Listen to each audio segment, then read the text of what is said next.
Warning: this review contains full spoilers for South Park, the pandemic special. Normally Comedy Central would be kicking off a new season of South Park right about now. But whether because of the logistics of producing new episodes during a pandemic or just 2020 being the year that broke satire, there's no new season on the horizon. But there is the pandemic special, to tide us over until things get back to normal. This standalone installment makes history as both the first South Park special and the first hour-long episode of the series. Unfortunately, it winds up feeling less like a classic South Park adventure than a weird coda to season 23 no one asked for. Again, it's tough to conjure enough scenarios stranger than the reality of life in 2020, so it was always going to be an uphill battle for Trey Parker, Matt Stone and their team to find a new angle on current events. Their solution is basically to bet it all on Randy Marsh. Though once the show's most dependably hilarious character, Randy has pretty well worn out his welcome in the last couple years thanks to the played-out Tegridy Farms subplot. Sadly, Randy doesn't seem any closer to giving up the marijuana business.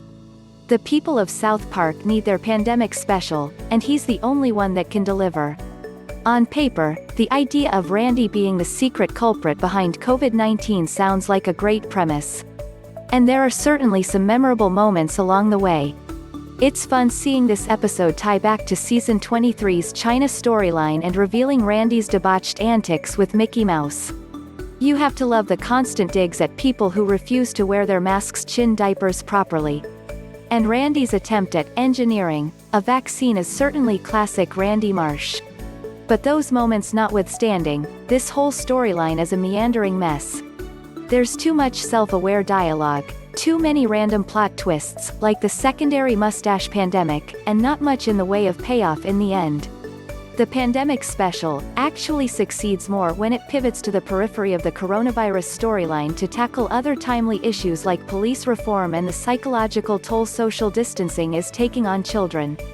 Those two ideas dovetail nicely in a bleakly hilarious subplot about South Park's defunded police department being contracted out as teachers. Here the special shows a much sharper set of fangs.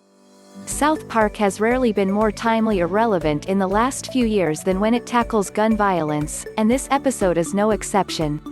This oddball premise winds up serving as a perfect examination of how poorly trained, overarmed police officers only make bad situations worse.